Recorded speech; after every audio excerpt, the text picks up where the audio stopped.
ہاں پتا تھا نا، پیچھے سے چلتی ہوئی آ رہی ہے نا روایات، تو چلتی ہوئی آ رہی ہے نا، ان کو تو سارے قصے پتا ہے نا، اہل کتاب ہیں، سارا توریت میں انجیل میں ہر چیز میں لکھا ہوا ہے سب کچھ. تو جو چیزیں ان کو پتا تھی وہ آزماتے تھے کہ جا کے پوچھ کر آؤ ذرا ان کو بھی کنفرم کرو.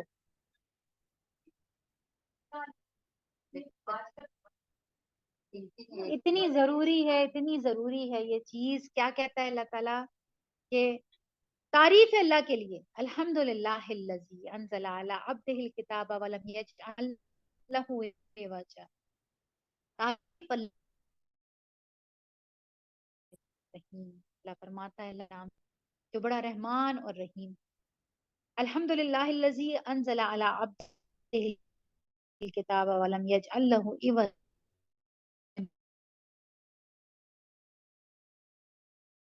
ٹیڑھ یعنی کوئی ایسی چیز اب تک ہم آدھا قرآن ختم کر کے ہیں، آپ کو قرآن کے اندر ایسی نہ آئی جو اس میں ٹیڑھ ہو اور آپ کو سمجھ نہ آئی ہو. کتنی آسان، ایک ایک لفظ اللہ کھول کے بیان کر رہا ہے. صرف اصل میں ہمیں کیوں نہیں سمجھ آتی؟ اس لیے کہ ہم ربانی میں پڑ جاتے ہیں. ٹھہر کے غور و فکر، جب آپ جس آیت پر رک کے غور و فکر کرنے لگیں گے نا، آپ یقین کریں اس دفعہ اس اینگل سے آپ کو سمجھ آ رہی ہے، اگلی بار کسی اور اینگل سے سمجھ آئے. ہر دفعہ قرآن نئی چیز سکھاتا ہے، نئے اینگل سے سمجھ آ.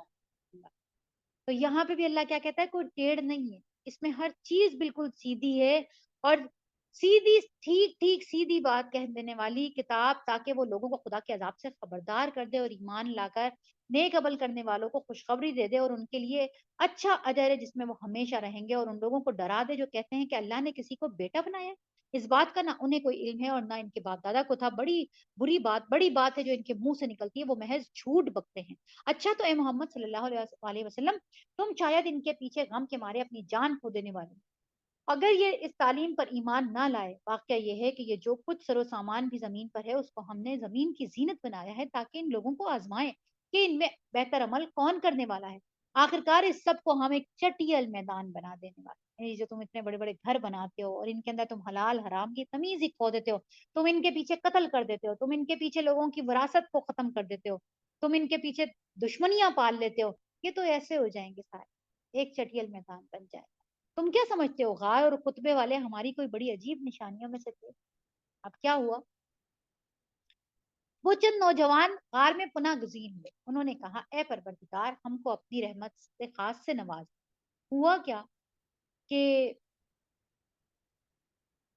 یہ جس علاقے کے اندر یہ رہتے تھے نا، یہ پہلے یہاں پہ عیسائیت، جب عیسائیت ختم ہو گئی اور یہاں کا بادشاہ مجوسی ہو گیا، سورج کی پوجا کرنے والا، تو اس نے یہ اعلان کیا کہ اب اگر کسی نے کوئی اللہ پر ایمان لانے والا بچا تو اس کو ختم کر، یا تو تم اپنا دین تبدیل کر لو، مطلب وارننگ دی گئی.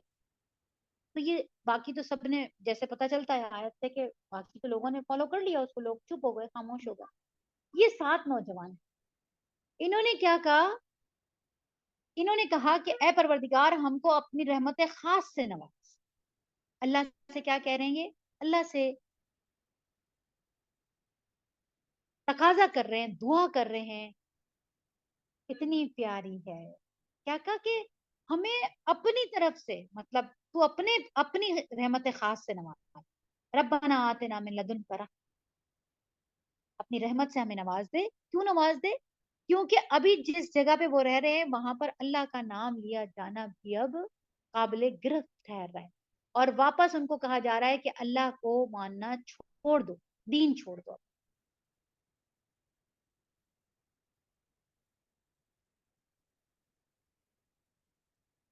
اور ہمارا معاملہ درست کر دے. اب دیکھیں کتنی پیاری بات ہے. یہ اس وقت بھی دعا کر سکتے ہیں جب آپ کسی ایسی سچویشن میں پھنس جائیں جہاں پہ آپ کو خود کو بھی نہ پتا چل رہا ہو اور آپ کسی مشکل میں پھنس گئے اور آپ اپنی بات بھی نہیں سمجھا پا رہے ابھی کسی کو، اور آپ خود بھی اس مشکل سے نہیں نکل پا رہے، تو پھر آپ اللہ تعالیٰ سے کہتے ہیں فَحَيِّ لَنَا مِنْ أَمْرِنَا رَشَدًا. اللہ تعالیٰ میرے معاملے کو درست کر دے، کیونکہ اللہ سے بڑھ کے معاملہ کوئی درست کرنے والا نہیں. تو آپ یہ کثرت سے یہ دعا کریں، اللہ معاملہ درست کر دیتا ہے. تو اللہ کیا کہتا ہے کہ جب انہوں نے یہ اللہ سے دعا کی، اب دیکھیں کون تھے یہ اس میں آتا ہے 7 سلیپرز، ان کی کہانیوں میں، ان کی سٹوریز میں تھا 7 سلیپرز نا، یہ 7 سو جانے والے. ہوا کیا کہ جس علاقے کے اندر یہ تھے وہاں پہ جب یہ شور اٹھ گیا کہ اللہ کو نہیں مانا، اب یہ 7 نوجوان تھے، بچے تھے، لڑکے تھے، ینگ ایج تھی، ان کا بھی تو کیریئر سامنے تھا، ان کا بھی فیوچر سامنے تھا، ان کی شادیاں بھی ہونی تھی، ان کا نفس بھی تھا، ان کی بھی آگے مستقبل کی پوری پلاننگ تھی نا، سب کچھ تھا. لیکن پوری کی پوری پلاننگ ہونے کے باوجود انہوں نے کس چیز کو پرائرٹی دی؟ ایمان. انہوں نے کہا ایمان کے اوپر کمپرومائز نہیں ہو. اب چاہے اس ایمان کو بچانے کے لیے یوسف کہاں چلے جاتے ہیں؟ قید. اور اصحاب کہف کہاں جاتے ہیں؟ غار میں چلے جاتے. اور نوجوان ہیں، دیکھیں نوجوان نسل وہ ہوتی ہے نا کہ جس کو مطلب بڑھاپے میں آ کے تو منہ میں دانت نہیں، پیٹ میں آنت نہیں، کھانا بھی ہضم نہیں ہو رہا اور منہ سے بھی چبایا نہیں جا رہا، آنکھوں سے کچھ نظر نہیں آ رہا، تو انسان توبہ ہی کرتا ہے اور کیا کرتا ہے اور لیٹ گیا. جی تو اللہ کیا کہتا ہے کہ انہوں نے کہا کہ نہیں، ایسے وقت کی توبہ. ابھی آج صبح میں دیکھ رہی تھی کہ اللہ تعالیٰ کو سب سے زیادہ جو محبوب چیز ہے جوانی کی توبہ، اللہ کو بہت محبوب. کیوں؟ بڑھاپے میں تو آپ کو کوئی اولاد بھی لفٹ نہیں کرا رہی تو آپ نے ویسے ہی اللہ کو یاد کرنا. بڑھاپے میں آپشن نہیں، آپ کے پاس آپشن نہیں، ایک واحد آپشن بچتا ہے آپ کے پاس اللہ. کیونکہ آپ اب آپ جب جوان ہوتے ہیں تو آپ کے پاس آپشن ڈھیروں ڈھیر آپشن، یہاں مووی دیکھا ہوں، یا دوستوں کے ساتھ نکل جاؤں، یہاں فیوچر بناؤں، باہر نکل جاؤں، یہ کروں وہ کروں، اور طاقت بھی، سب سے بڑھ کر طاقت بھی، ہمت بھی، دنیا کی زینت. اور آپ کے پاس اللہ تعالیٰ راہیں بھی کھول دیتا ہے. ایسے وقت میں جب کوئی اللہ کی طرف اپنے آپ کو موڑ لیتا ہے تو بس سمجھ لیں کہ کوئی وہ خاص ہی ہوتا ہے. اللہ ہماری اولادوں کی طرف موڑ لے کر ہمیں بھی اور ہماری اولادوں کو بھی اللہ اپنا بنا دکھا، ان کو جوانی میں ہی اپنا بنا. تیرے لیے کوئی مشکل نہیں ہے. تو یہ بھی ایسی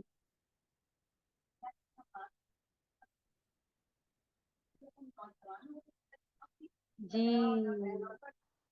کچھ بھی نہیں تھے قیامت تک کے لیے، اور ان کو مثال بنا کے اور ان کو اپنا پیارا جناب. اور کیوں یاد کرو؟ تاکہ تمہیں پتا چلے کہ جب بھی دنیا کی چیزیں سامنے آئیں اور ایمان ان سے ٹکرانے لگ جائے تو تمہاری پرائرٹی کیا ہونی چاہیے.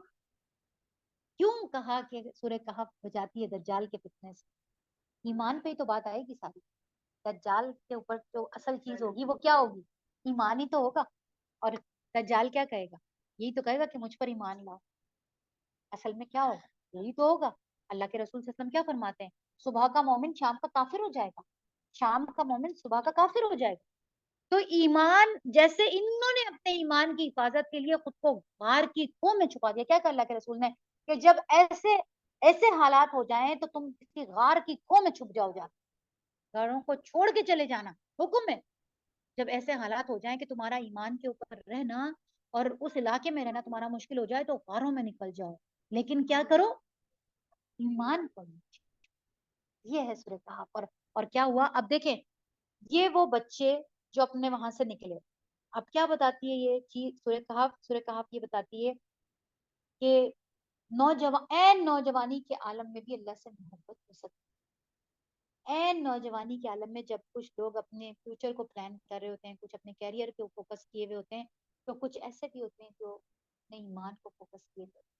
تو تمہیں کس کو دیکھنا ہے؟ تمہیں اپنے ایمان کے اوپر فوکس کرنا. جب تم اپنے ایمان کے اوپر فوکس کر لو گے تو اللہ ان کو 300 سال سلا کر بھی قیامت تک زندہ رکھے گا. 300 سال سلائے گا اور پھر 300 سال کسی کو پتہ نہیں چلا کہاں گئے. لوگ ڈھونڈتے رہے، سپاہی ڈھونڈ رہے ہیں، کہاں ڈھونڈو تلاش کرو کہاں گئے، کہیں پتہ نہیں چلا. کیا ہوا آخر میں یہ ہوا کہ ان کی پورے خاندانوں کا حسب نسب تختیوں پر لکھ کر اور بادشاہ کے تہخانے میں دفن. اللہ کہہ رہے نا تم کیا سمجھتے ہو گئے غار اور کتبے والے؟ یہ کتبے کیا تھے؟ یہ کتبے ان کا حسب نسب لکھ کر تختیوں کے اوپر اور بادشاہ کے تہخانے میں دفن کر دیا. کیونکہ ان کے دین میں بھی یہی سب کچھ بتایا ہوگا نا، ان کو بھی تو یہی کہا ہوگا. اصل دین تو ان کا بھی یہی تھا. وہ بھی ان کے لیے بھی اللہ تعالیٰ نے یہی ساری باتیں رکھی تھی کہ تمہیں دنیا کے اندر رہنا ہے، لیکن کب تک؟ جب تک تم اس کو کنٹرول کر سکو، تم اپنے دین پر عمل کر سکو. جب تم یہ دیکھو کہ تمہارا دین پر عمل کرنا مشکل، انتہائی مشکل ہو گیا ہے، تو اب تم پھر وہ جگہ چھوڑ دو. کیا کہا اللہ تعالیٰ نے کہ فرشتے ان سے کیا کہیں گے؟ وہ کہیں گے ہم زمین میں مجبور تھے. فرشتے کیا کہیں گے؟ تم زمین اللہ کی وسیع نہیں تھی، تم نکلے کیوں نہیں اس جگہ سے؟ یعنی آپ یہ کہہ کر کسی جگہ پہ نہیں رہ سکتے کہ مجھے ہمیں یہاں پہ اس علاقے میں دین پر رہنے نہیں دیا گیا، لوگوں نے مجبور کیا اس لیے ہم دین کو فالو نہیں کر سکے. کوئی آپ کے پاس دیکھیں اصحاب کہف کو نہ کرنے، ہاں کرنے ہی نہیں دیتے. ہاں تو کیا کریں؟ تو کیا کر دے، نکل آؤ ادھر سے. اللہ کہتا ہے فرشتے ان کے پیٹھوں پر ضربے لگائیں گے اور ان سے کہیں گے کہ تمہیں اللہ کی زمین وسیع نہیں تھی. یعنی یہ بات سمجھ لے کہ یہ حجت نہیں ہے. اصحاب کہف نے کیا کیا؟ نوجوان لڑکے تھے، نکل گئے سارے کے ساتھ. ہوگا، اور حکم بھی یہی دیا. اور جو لوگ اپنا ایمان بچائیں گے وہ نہیں. اور اللہ کے رسول نے کیا کہا کہ کبھی بھی یہ تمنا مت کرنا کہ میں دجال کو دیکھ لوں. اگر وہ تمہارے دور میں آ جائے تو صحابہ کرام ڈرتے تھے دجال سے. وہ تو یہ سمجھتے تھے ایک شخص آیا اور آگے بیٹھا ہوا سامنے دیکھ رہا تھا اور پیچھے سے اس نے اللہ کے رسول کو پکار لیا کہ محمد آئے. تو حضرت عمر کہنے لگے کہ یہ دجال ہے. وہ دجال کے لیے پریپیئر تھے، ان کو لگتا تھا بس ابھی آئے. اور ہم 1400 سال کے بعد بھی اپنے آپ کو پریپیئر نہیں کر پا رہے. ہم کہتے پتہ نہیں کب آئے گا. ہے کہ انہوں نے پھر جب یہ دعا کی اللہ تعالیٰ سے اور ان کو یہ لگا کہ بس ہمارے لیے ایمان پرائرٹی ہے، تو پھر اللہ تعالیٰ نے کیا کیا؟ اللہ تعالیٰ نے ان کو اسی غار میں تھپک کر سال کے لیے گہری نیند سلا دیا. پھر ہم نے انہیں اٹھایا تاکہ دیکھیں کہ ان کے دو گروہوں میں سے کون اپنی مدت قیام کا ٹھیک شمار کرتا ہے. ہم ان کا اصل قصہ تمہیں سناتے ہیں. وہ چند نوجوان تھے جو اپنے رب پر ایمان لے آئے. اب اللہ تعالیٰ کتنا پیارا ہے، کیسے پیار سے اللہ ان کا ذکر کر رہا ہے. اور وہ صرف ایمان لائے تھے اور ہم نے ان کے ایمان کے اندر کیا کیا؟ بڑھا دیا. کیا کیا؟ وزدناہم ہدی. کب ہوتا ہے یہ وزدناہم ہدی؟ جب آپ سارے اپنے رابطے کاٹ دیتے ہیں. اب کیا ان کے ماں باپ نہیں تھے؟ کیا ان کے رشتے نہیں تھے؟ کیا ان کے دوست یار نہیں تھے؟ کیا ان کی زندگی لگژریز تھی؟ مطلب وزیروں کے اور اپنے علاقے کے اونچے گھرانوں کے لیڈ کلاس تھی، ہے نا.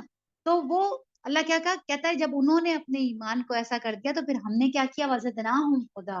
ہم نے ان کے ایمان کو اور 4 چاند لگا دیا. اور اللہ کی قدر اللہ نوازتا ہے. پھر ہم نے خوب بڑھایا. اور پھر کیا کیا؟ ہم نے ان کے دل بھی اس وقت مضبوط کر دیے جب وہ اٹھے اور انہوں نے اعلان کر دیا کہ ہمارا رب تو بس وہی ہے جو آسمانوں اور زمین کا رب ہے. یہ کیا ہوا؟ جب اعلان ہو گیا سارے علاقے کے اندر اب کوئی خدا کو نہیں مانے گا. اب جو حکومت ہے وہ چلی گئی جو خدا کو ماننے والی تھی. اب ان کی حکومت آ گئی جو سورج کی پوجا کرنے والے ہیں. تو انہوں نے کہا ہمارا تو رب وہی ہے، ہم اسے چھوڑ کر کسی دوسرے معبود کو نہیں پکاریں گے. اور اگر ہم ایسا کریں گے تو بالکل بیجا بات کریں گے. پھر انہوں نے آپس میں ایک دوسرے سے کہا یہ ہماری قوم تو رب کائنات کو چھوڑ کر دوسرے خدا بنا بیٹھتی ہے. اب یہ دیکھیں آپس کے اندر کیا پتا چلا کہ یہ جو سارے کے سارے دوست یار تھے کہ ایک ہی جتنی ایج کے تھے نا، تو آپ کی صحبتیں کیسی ہونی چاہیے. کیا کہا اللہ کے رسول صلی اللہ علیہ وسلم نے کہ دوست اپنے دوست کے دین پر. اب یہ جتنے بھی نوجوان تھے یہ سارے کیا تھے؟ یہ آپس میں ایک دوسرے کے ساتھ ہی تھے، توحید پرست تھے. اور یہ کس وجہ سے ایک ہوئے تھے؟ اللہ کی وجہ سے. تو ان کی دوستی کتنی خالص تھی. اچھا آپ یہ دیکھیں مزے کی بات کہ جتنے اٹھے تھے ان میں سے کسی ایک نے بھی اس فیصلے کو اختلاف نہیں کیا کہ میں تو نہیں جاتا غار میں، تم لوگ چلے جاؤ. کیا پتہ چلا؟ صحبت ساری کی ساری ایسی. تو آپ کے جو سراؤنڈنگ میں آپ کے جو دوست یار ہونے چاہیے وہ کیسے ہونے چاہیے؟ وہ ایمان والے ہونے چاہیے. اگر کہیں ایک ہلکا پھلکا ڈاما ڈول ہو رہا ہو تو دوسرا اس کی دوسرے کی ایمان کی قوت اتنی زیادہ ہو کہ وہ اس کو اپنے ساتھ. کیا کہا اللہ فرماتا ہے کہ انہوں نے کیا کہا؟ انہوں نے کہا ہم اگر ایسا کریں گے تو بالکل بیجا بات کریں گے. پھر انہوں نے آپس میں ایک دوسرے سے کہا یہ ہماری قوم تو رب کائنات کو چھوڑ کر دوسرے خدا بننا بیٹھے اور یہ لوگ ان کے معبود ہونے پر کوئی واضح دلیل کیوں نہیں لاتے. آپس میں ڈسکشن دیکھیں ہمارے بچے بھی ڈسکس کر رہے ہوتے ہیں نا. کیا ڈسکس کر رہے ہوتے ہیں؟ آج کل کیا چل رہا ہے؟ اسپورٹس اور سیزنز، کارٹونز اتنے بڑے بڑے ہو گئے لیکن وہ کون سے کارٹون دیکھتا ہے صرف؟ آپ سوچیں. بس میں تو کارٹون ہی بولتی ہوں، وہ سیزن بولتے ہیں بچے، ان کو جو مرضی بولیں. لیکن بچے کیا دیکھتے ہیں؟ مطلب بچوں کی کیا ڈسکشن ہے؟ دوستوں سے بھی بات ہو رہی ہے تو کس کے بارے میں ہو رہی ہے؟ اور اگر اللہ معاف کرے، اللہ نہ کرے کہ ہمارے بچے اس طرف جائیں، لیکن اور جو یوتھ ڈسکس کر رہی ہے وہ کس کو ڈسکس کر رہی ہے؟ خلاصت، گندگی. تو سورہ کہف کیا بتاتی ہے کہ ڈسکشن کیسی, کس بات پہ ڈسکشن ہو رہی ہے؟ ڈسکشن یہ نہیں ہو رہا, ہاں ڈسکشن کس بات پر ہو رہی ہے, فکر مندی کس بات پر. یہ نہیں پلان ہو رہا کہ تم آگے ابھی کہاں جاؤ گے اور کون کون سے تمہارا کیا فیوچر ہے, تم نے کیا پلان کرنا ہے, تم کہاں جاب لے رہے ہو, تم کہاں کر رہے ہو. پرائرٹی ان کی جو اس وقت کی ہے, جو جس کے گرد ان کا دماغ گھوم رہا ہے, جہاں ان کی اس میں ڈسکس ہو رہا ہے, ان کی نشست کے اندر وہ کیا ہو رہا ہے. انہوں نے آپس میں ڈسکس کیا, کیا کہا,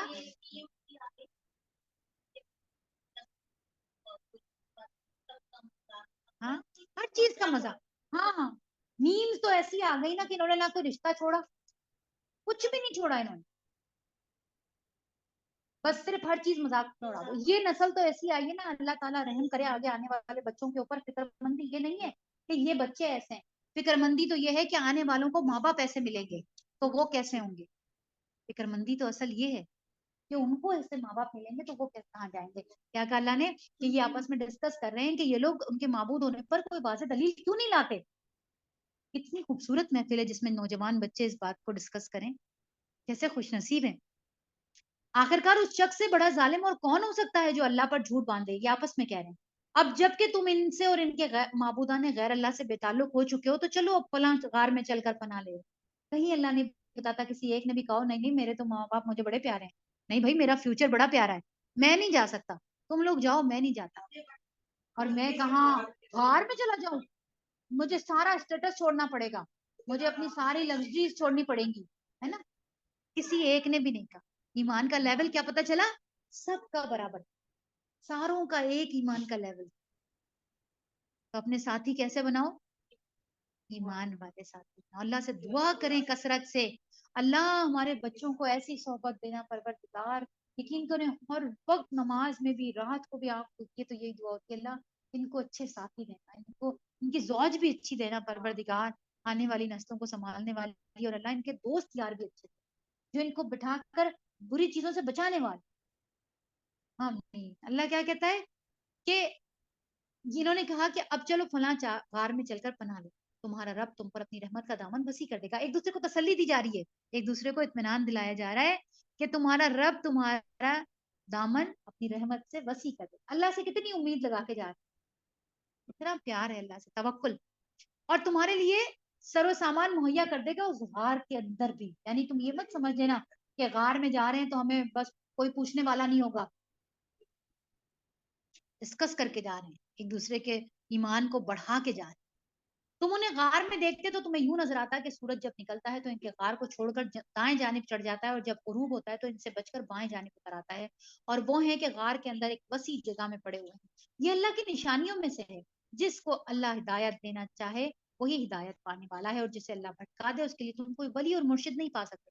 تم انہیں دیکھ کر یہ سمجھتے کہ وہ جاگ رہے ہیں, حالانکہ وہ سو رہے, اور ہم انہیں دائیں اور بائیں کروٹ دلواتے رہتے. یہ اتنی پیاری آیت ہے. اس زمانے میں جس وقت یہ نازل ہوئی ہوگی, شاید اس زمانے میں اس کو سمجھنا اتنا آسان نہیں ہو. آج سمجھنا اس آیت کی کیا ضرورت تھی کہ ہم انہیں کروٹ دلواتے رہتے. اس لیے ضرورت تھی کہ اگر وہ کروٹ نہ لیتے, ایک ہی پوزیشن میں سوتے رہتے تو کیا ہو جاتا ان کو, بیڈ سور ہو جاتا.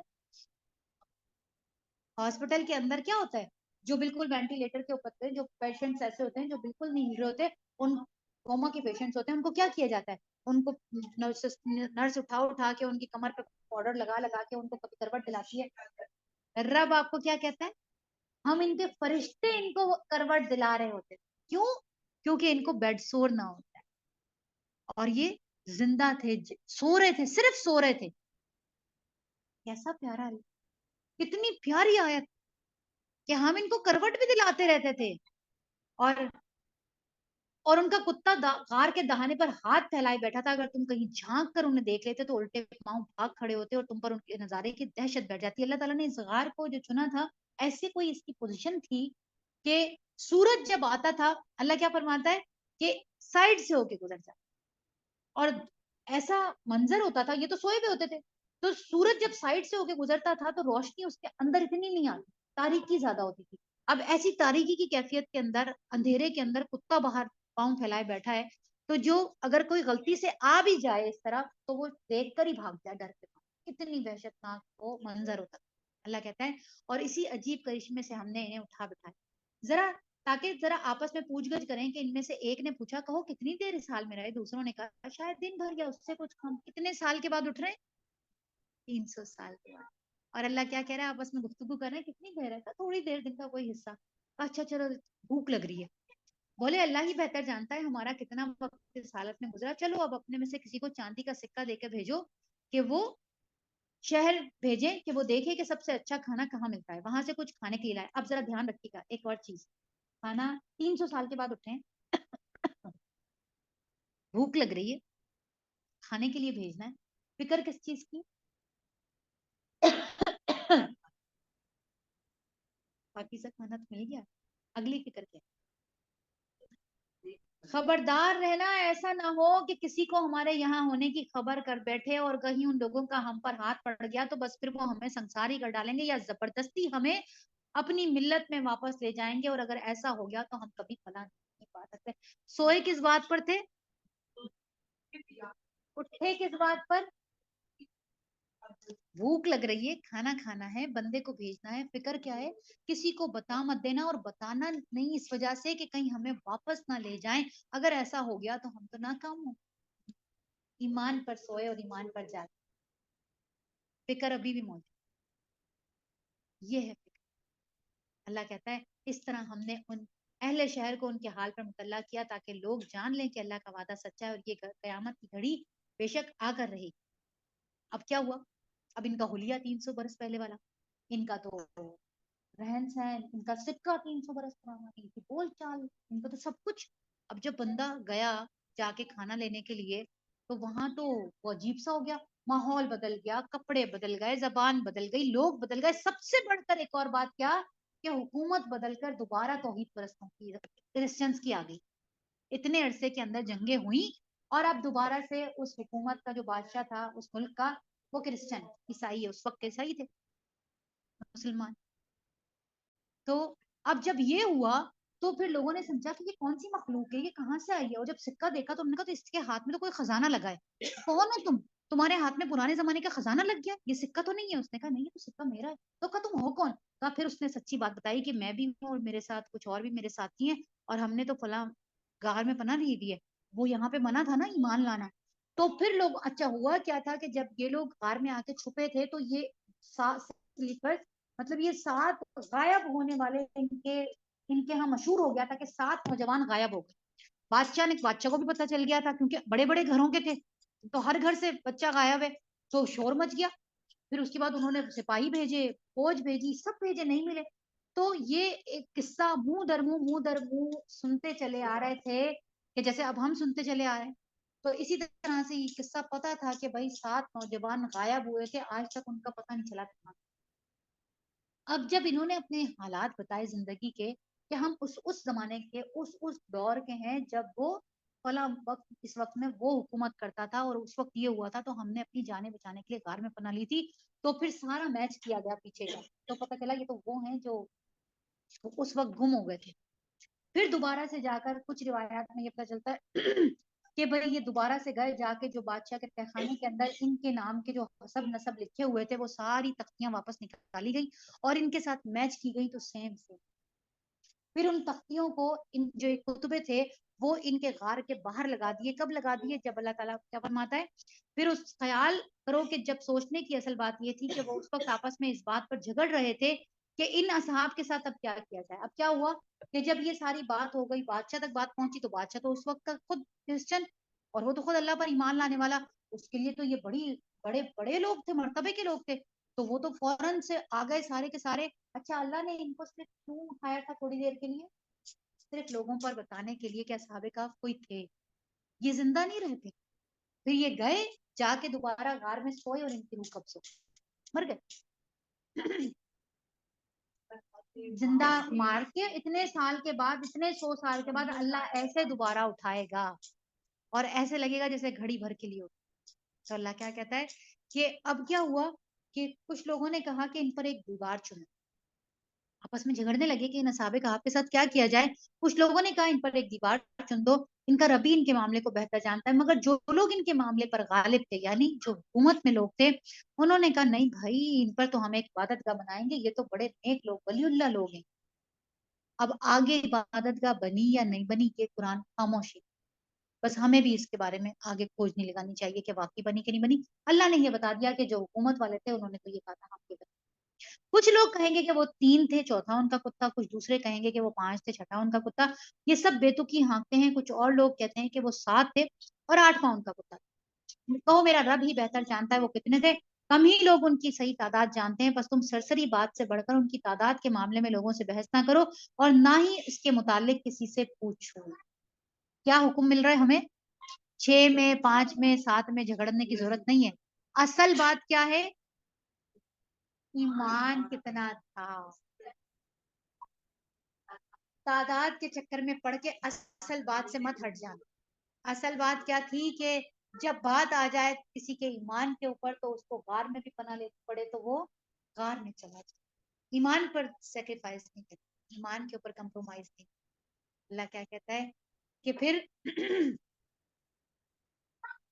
اور یہاں پہ بھی اللہ کے رسول صلی اللہ علیہ وسلم کی حدیث ہے نا کہ اللہ نے لعنت فرمائی قبروں کی زیارت کرنے والی عورتوں پر. زیارت کرنے والی عورتیں یعنی کسی زیارت, کسی کو بڑا سمجھ کے, اور ہم جو زیارتیں جاتے ہیں ان کے مزاروں کے اوپر, وہ زیارت کرنے والی قبروں پر, عورتوں پر, اور قبروں پر مسجدیں بنانے والے اور چراغ روشن کرنے والے. عام طور پہ لوگ جمعرات کو جا کے چراغ روشن کر کے آتے ہیں, ان پر لعنت فرمائی اللہ. نہیں, خبردار رہو تم سے پہلے کے لوگ اور اپنے انبیاء کی قبروں کو عبادت گاہ بنا لیتے تھے. تمہیں اس حرکت سے منع کرتا ہوں. بار بار اللہ کے رسول منع کرتے ہیں. اللہ نے لعنت فرمائی ہے یہود اور نصارہ پر, انہوں نے اپنے انبیاء کی قبروں کو عبادت گاہ بنا لیا تھا. ان لوگوں کا حال یہ تھا کہ اگر ان میں سے کوئی مرد صالح ہوتا اور اس کے مرنے کے بعد اس کی قبر پر مسجدیں بناتے, اس کی تصویریں تیار کرتے, یہ قیامت کے روز بدترین مخلوقات میں سے ہوں گے. تو اللہ کے رسول نے سختی سے منع فرمایا.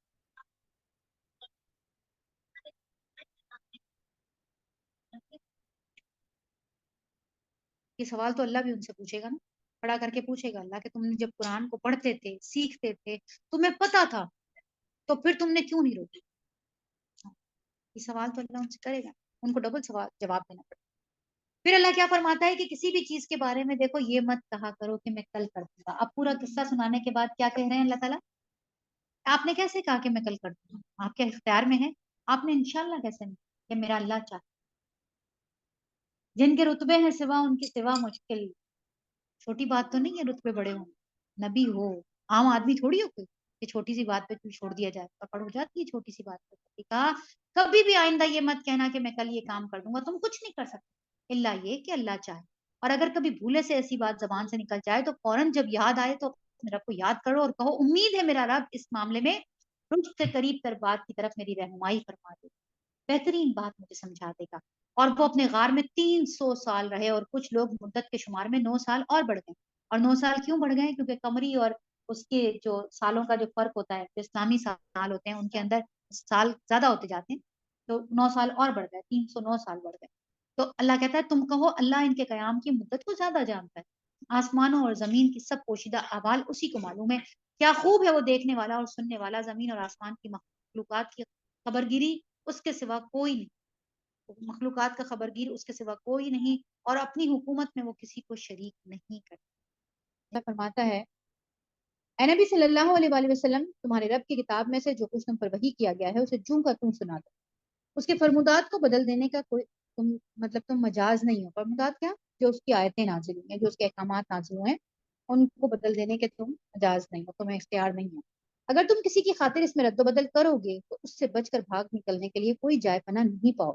اور اپنے دل کو ان لوگوں کی میت میں, یعنی ان لوگوں کے ساتھ پر, ان لوگوں کی صحبت کے اوپر مطمئن کر لو جو رب کی رضا کے طالب بن کر صبح اور شام اس کو پکارتے ہیں اور ان سے ہرگز نگاہ نہ پھیرو. دیکھیں پہلے بھی یہ بات آ چکی, اللہ تعالیٰ کئی بار یہ بات ڈسکس کر چکا نا کہ کیونکہ آپ کے ساتھ کے لوگ ابھی سارے کون تھے, غلام, غریب, غربا, مسکین, بالکل ایسے لوگ جو اسٹیٹس کے لحاظ سے بہت ہی لو تھے. اور بار بار آپ کی خواہش ہو رہی تھی کہ بھئی کچھ اور لوگ بھی, کچھ بڑے لوگ بھی ایمان لے آئیں. تو اللہ تعالیٰ بار بار مخاطب کر کے کہتا ہے کہ ان لوگوں کی میت پر, یعنی ان کے ایمان لانے پر اپنے آپ کو مطمئن کر لو.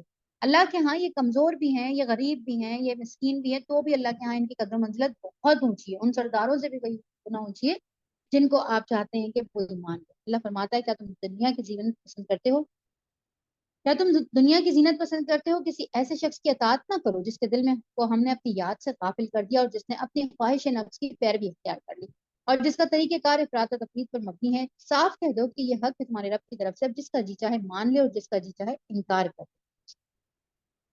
اپنے نفس کی پیروی یعنی آپ جب اپنے نفس کو خدا بنا لیتے ہیں، ہر بات وہ جو آپ کو اچھی لگتی ہے، آپ کہتے ہیں زندگی ایک ہی بار تو ملی ہے، چل کرو بس، لائف اچھی سی گزارو اور بس، اور کسی چیز کو دیکھنے کی ضرورت ہی نہیں ہے۔ کسی کو برا لگتا ہے اور آپ کے اللہ کو برا لگتا ہے، گھر والوں کو برا لگتا ہے، جس کسی کو بھی برا لگتا ہے لگتا رہے۔ آپ آج کی جنریشن کی یہ تھاٹ ہے نا، آج کی جنریشن یہ کہتی ہے کہ لائف ایک ہی دفعہ تو ملی ہے، بس اس کو اچھے سے گزارو اور جاؤ۔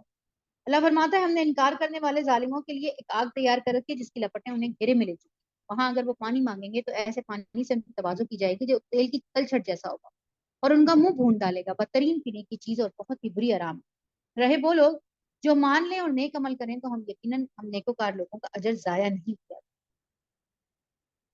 ان کے لیے سدا بہار جنتیں ہیں جن کے نیچے نہریں بہ رہی ہوں گی، وہاں وہ سونے کے کنگنوں سے آراستہ کیے جائیں گے، باریک اور ریشم اور اطلس اور دیبا کے سب کپڑے پہنیں گے اور اونچی مسندوں پر تکیے لگا کر بیٹھیں گے، بہترین اجر اور اعلیٰ درجے کی جائے قیام۔ اے محمد صلی اللہ علیہ وآلہ وسلم ان کے سامنے ایک مثال پیش کر دو، دو شخص تھے، ان میں سے ایک کو ہم نے انگور کے 2 باغ دیے، ان کے گرد کھجور کے درختوں کی باڑ لگائی اور ان کے درمیان کاشت کی زمین رکھی، دونوں باغ خوب پھلے پھولے اور بارآور ہونے میں انہوں نے ذرا سی بھی کسر نہ چھوڑی، ان باغوں کے اندر ہم نے ایک نہر جاری کر دی اور اس کو خوب نفع حاصل کیا۔ یہ کچھ پا کر ان کے ایک دن وہ اپنے ہمسائے سے بات کرتے ہوئے بولا میں تجھ سے زیادہ مالدار ہوں اور تجھ سے زیادہ طاقتور نفری رکھتا ہوں۔ پھر وہ اپنی جنت میں داخل ہوا اور اپنے نفس کے حق میں ظالم بن کر کہنے لگا میں نہیں سمجھتا یہ دولت کبھی فنا ہو جائے گی اور مجھے توقع نہیں کہ قیامت کی گھڑی کبھی آئے گی، تاہم اگر کبھی مجھے اپنے رب کے حضور پلٹایا بھی گیا تو ضرور اس سے زیادہ شاندار جگہ پاؤں گا۔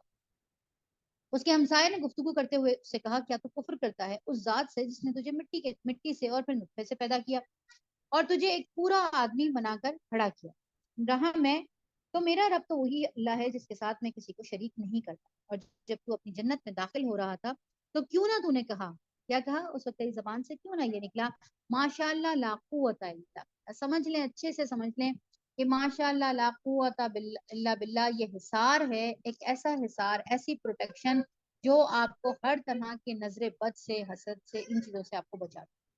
جب آپ کہہ دیتے ہیں کسی بھی چیز کو دیکھ کر، کوئی نئی چیز آئی، آپ نے کسی کی چیز دیکھی فوراً سے کہیں کہ ماشاء اللہ لا قوت الا باللہ، آپ نے کسی کا بچہ دیکھا، کوئی ترقی ملی، کوئی گھر دیکھا، کچھ بھی، کسی کی گاڑی دیکھی، ہر چیز کے لیے اللہ تعالیٰ نے ایک چیز بتا دی ماشاء اللہ لا قوت، کوئی بھی دنیا کی نعمت آپ کے پاس آ جائے چاہے وہ چھوٹی سی ہو چاہے وہ بڑی، آپ نے کہنا ہے ماشاء اللہ لا قوت الا باللہ، چاہے وہ آپ کے لیے آئے چاہے دوسرے کے لیے۔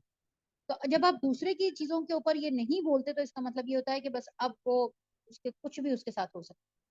آپ دیکھ کر جب ایک دم سے ہم کہتے ہیں نا ہائے لگ گئی، وہ بڑے بوڑھے کہا کرتے تھے کہ ہائے لگ گئی، وہ غلط نہیں ہوتی، وہ ان کو اس چیز کا شعور نہیں تھا کہ وہ کس طرح سے سمجھائیں، لیکن ہوتا یہی ہے کہ جب آپ ماشاء اللہ لا قوت الا باللہ کہے بغیر کوئی بات کہتے ہیں تو آپ کی بولی ہوئی بات، آپ کی نظر، آپ کی کس طرح سے جا کے اس کو لگتی ہے۔ تو اللہ تعالیٰ نے طریقہ بتایا، اور اگر تو مجھے مال اور اولاد میں اپنے سے کم تر پا رہا ہے تو بعید نہیں کہ میرا رب مجھے تیری جنت سے بہتر عطا فرما دے اور تیری جنت پر آسمان سے کوئی آفت بھیج دے جس سے وہ صاف میدان بن کر رہ جائے، یا اس کا پانی زمین میں اتر جائے اور پھر تو اسے کسی طرح نہ نکال سکے۔ آخرکار ہوا یہ کہ اس کا سارا ثمرہ مارا گیا اور وہ اپنے انگوروں کے باغ کو پٹیوں پر الٹا پڑا دیکھ کر اپنی لگائی ہوئی لاگت پر ہاتھ ملتا رہ گیا اور کہنے لگا کاش میں نے اپنے رب کے ساتھ کسی کو شریک نہ ٹھہرایا۔ اب پچھتا رہا ہے، اب جب ہاتھ سے سب کچھ نکل گیا تو اب وہ پچھتا رہا ہے، اور نہ ہوا اللہ کو چھوڑ کر کوئی اس کے پاس کوئی جتھا کہ اس کی مدد کرتا اور نہ کر سکا وہ آپ یہ اسافت کا مقابلہ۔ اس وقت معلوم ہوا کہ کارسازی کا اختیار خدا برحق ہی کے لیے ہے، اور انعام وہی بہتر ہے جو وہ بخشے اور انجام وہی بخیر ہے جو وہ دکھائے۔ اور اے نبی صلی اللہ علیہ وآلہ وسلم انہیں حیات دنیا کی حقیقت اس مثال سے سمجھاؤ کہ آج ہم نے آسمان سے پانی برسا دیا تو زمین کی پود خوب گھنی ہو گئی اور کل وہی نباتات خوش بن کر رہ گئی جسے ہوائیں اڑائے لیے پھرتی۔ اللہ ہر چیز پر قدرت کرتا ہے، یہ مال اور یہ اولاد محض دنیاوی زندگی کی ایک ہنگامی آ رہا ہے، اصل میں تو باقی رہ جانے والی نیکیاں ہی تیرے رب کے نزدیک نتیجے کے لحاظ سے بہتر ہیں۔ اور انہی سے اچھی امید وابستہ کی جا سکتی ہے. فکر اس دن کی ہونی چاہیے جب ہم پہاڑوں کو چلائیں گے اور تم زمین کو بالکل بڑھا نہ پاؤ گے, اور ہم تمام انسانوں کو اس طرح گھیر کر جمع کریں گے کہ اگلوں پچھلوں میں سے ایک بھی نہ چھوٹے گا, اور سب کے سب تمہارے رب کے حضور صف در صف پیش کیے جائیں گے. اور دیکھ لو تم آ گئے نا تم ہمارے پاس اسی طرح جیسا کہ ہم نے تم کو پہلی بار پیدا کیا.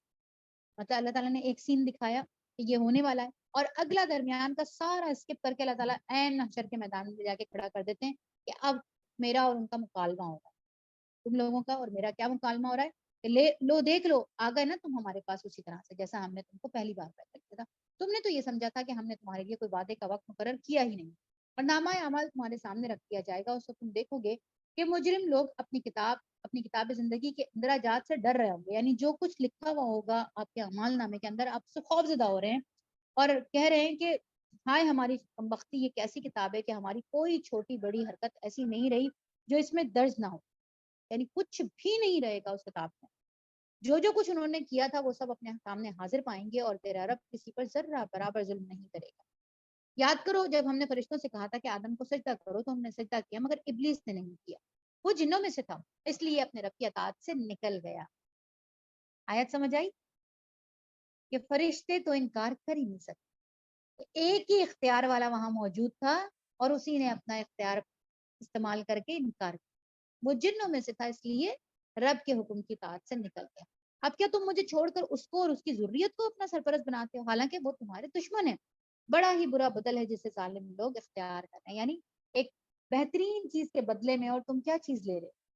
ایک چیز تو یہ ہے کہ مجھے فالو کرو, میں تمہیں جنت میں لے کے جاؤں گا, میرے بدلے تم اس کو کر رہے ہو جو تمہارا دشمن ہے, اور جس سے دشمنی کی وجہ یہ تھی کہ وہ تمہارے آگے نہیں, تمہارے آگے سجدہ نہیں. اس کو تمہارا مطلب سجدہ کرنے کا مطلب کیا تھا کہ بشر کو اشرف المخلوقات بنانا تھا. اس کو مخلوق کے اندر سب سے بڑا شرف جو بخشنا تھا وہ کس کو بخشنا تھا, بشر کو. اور اس سے انکار کر دیا جن نے, جب جن نے اس سے انکار کر دیا تو وہ دشمن بن گیا, اور اسی دشمن کو تم اپنا پیر اور مرشد بنا کے چل رہے ہو. تم سے بڑا تو کوئی پاگل ہے ہی نہیں نا, جس نے تمہیں بڑا نہیں مانا تم آج اس کو اپنا بڑا بنا دو, تم اس کو فالو کرے. اللہ کہتا ہے کہ بڑا ہی برا بدل جسے ظالم لوگ اختیار کریں, یعنی میں نے تمہیں پیدا کیا, میں نے تمہاری تخلیق کی, میں نے تمہیں اپنا خلیفہ بنایا, اور پھر میں نے ریٹرن کے اندر تمہارے لیے اتنی خوبصورت جنتیں تیار کروا کے رکھی ہوئی ہیں, تم میری جگہ میرے بدلے کس کو فالو کر رہے ہو. بدل دیکھیں کس سے. اللہ کہتا ہے بڑا ہی برا بدل ہے جسے ظالم لوگ اختیار کر رہے ہیں. میں نے آسمان اور زمین پیدا کرتے وقت ان کو نہیں بلایا تھا, اور نہ ہی خود ان کی اپنی تخلیق میں انہیں شریک کیا تھا. میرا یہ کام نہیں کہ گمراہ کرنے والوں کو اپنا مددگار بنایا کروں. پھر کیا کریں گے یہ لوگ جب اس روز جب ان کا رب ان سے کہے گا کہ کرو اب ان ہستیوں کو جنہیں تم میرا شریک سمجھ بیٹھے تھے, یہ ان کو پکاریں گے مگر وہ ان کی مدد کو نہیں آئیں گے, اور ہم ان کے درمیان ایک ہی ہلاکت کا گڑھا مشترک کر دیں گے. سارے مجرم اس روز آگ دیکھیں گے اور سمجھ لیں گے کہ اب انہیں اس میں گرنا ہے, اور وہ اس سے بچنے کے لیے کوئی جائے پناہ نہیں پائیں گے. ہم نے اس قرآن میں لوگوں کو طرح طرح سمجھایا, مگر انسان بڑا ہی جھگڑا ہوا ہے. ان کے سامنے جب ہدایت آئی تو اسے ماننے اور اپنے رب کے حضور معافی چاہنے سے آخر ان کو کس چیز نے روک دیا. یعنی انسان کے پاس کون سی وہ چیز ہے جس سے وہ اپنے رب کے حضور معافی مانگنے سے رک جائے. ہر لمحہ, اور ہم یہ سمجھتے ہیں نا ہم نے تو کوئی گناہ کیا ہی نہیں, معافی کس چیز کی مانگ, ہمیں پتہ بھی نہیں چل رہا. ہمارے اللہ کے رسول صلی اللہ علیہ وسلم کی وہ حدیث کے الفاظ کے اس کو مفہوم کیا ہے کہ تمہیں پتہ بھی نہیں ہوتا, تمہارے منہ سے وہ الفاظ نکلتے ہیں جو تمہیں جہنم کے بالکل قریب لے جاتے, اور تمہیں پتہ بھی نہیں چلتا تم شکر گزاری کے اندر ایسی چیزیں منہ سے نکالتے ہو کہ اللہ تمہیں جنت کے بالکل پاس لے, جنت کا مستحق بنا دیتا. تو اپنے منہ سے جب الفاظ نکالو تو کون سے نکالو, ایک تو یہ کہ شکر گزاری کے نکالو, اور دوسرا یہ کہ استغفار کرتے رہو. اللہ کے رسول صلی اللہ علیہ وسلم کیا گناہ کیا کیا چیز تھی جو انہوں نے کبھی کی, لیکن کیا کہتے ہیں میں دن میں 100 بار استغفار کرتا ہوں. کیا غلطی, یعنی مطلب استغفار کی تو آپ کو کثرت کرتی رہنا چاہیے. آپ کی زبان کے اوپر کچھ اذکار تو ایسے ہونے چاہیے کہ جو آپ زبان پر تر رکھیں. آپ یقین کریں کہ اپنی زندگی کے اندر پھر آپ اس کو دیکھتے ہیں کہ اس کے اثرات آپ کو کیسے نظر آتے ہیں. ایسے اللہ آپ کو مشکلوں سے نکال کے یوں نکال کے لے کر آتا ہے, اور آپ کو سمجھ ہی نہیں آتی یہاں سے تو میں نکل ہی نہیں سکتی تھی. پتہ چلا کہ وہ آپ کی جو زبان پر تر تھے. جب آپ اپنی زبان کو اللہ کے ذکر سے تر رکھیں گے اللہ آپ کو خوش نہیں ہونے دے گا, اللہ بھی آپ کو تر رکھے. اللہ کیا کہہ رہے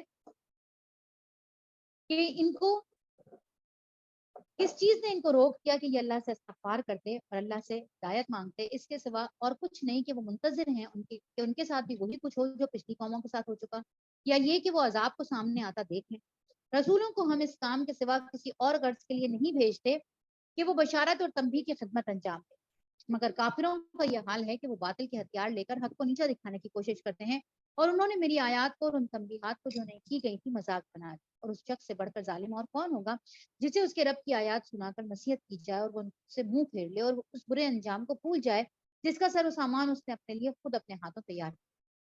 جن لوگوں نے یہ روش اختیار کی ان کے دلوں پر ہم نے غلاف چڑھا دیے جو انہیں قرآن کی بات کو سمجھنے نہیں دیتے۔ اب دیکھیں گے کتنی بڑی اللہ کی طرف سے سزا ہے، اور یہ بدترین سزا ہے، اس کے بعد تو کوئی سزا بچتی نہیں ہے نا، کہ آپ کے سامنے قرآن پڑھا بھی جا رہا ہے، آپ کے سامنے احکامات نازل بھی ہو رہے ہیں، آپ کے سامنے ہر چیز ہو رہی ہے، لیکن آپ کے اوپر کسی چیز کا اثر نہیں ہو رہا۔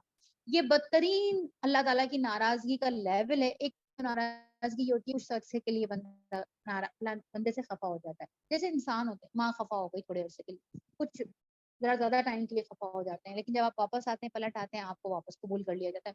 ایک نافرمانی وہ ہوتی ہے کہ جس کے اندر انسان کہتا ہے میں نے اس کی شکل ہی نہیں دیکھی۔ اللہ کی اگر اس کنڈیشن میں آ جائے، اللہ اس ناراضگی کے اس لیول پر آ جائے کہ اللہ کہے کہ اب میں چاہتا ہی نہیں کہ اب یہ میری طرف آئے، وہ اللہ جو ہر وقت اپنے بندے کے انتظار میں بیٹھا ہے، اور یہ سٹیج بالکل شروع میں نہیں آتی، یہ ذہن میں رکھیے گا، یہ سٹیج بہت لاسٹ سٹیج کا کینسر ہوتا ہے جب ڈاکٹر کہتے ہیں بس اب تو دوا بھی اثر نہیں کرے، یہ وہ والی سٹیج ہوتی ہے۔ اس سٹیج سے ہمیشہ پناہ مانگنی چاہیے، اللہ پلیز ایسے خفا مت ہوئیے گا کہ پھر ہمارے لیے دروازے بند ہو۔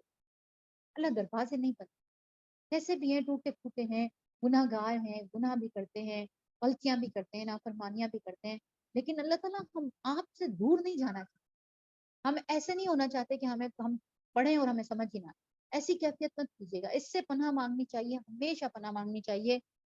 ایسے بہت سارے لوگوں کو ہم اپنی آنکھوں کے سامنے دیکھ رہے ہوتے ہیں، تو اللہ تعالیٰ سے ان کے لیے بھی دعا کرنی چاہیے کہ اللہ تعالیٰ ان کے دل کھول دے، اللہ ان کے دلوں کے اندر تیرے قرآن کو سمجھنے کا شعور دے دے، اللہ ان کو استطاعت دے دے، ان کا سینہ کھول دے۔ اللہ کیا فرماتا ہے تو کہا بھی چل 20واں رکوع ختم ہوا ہے، آیت نمبر 58 ہے۔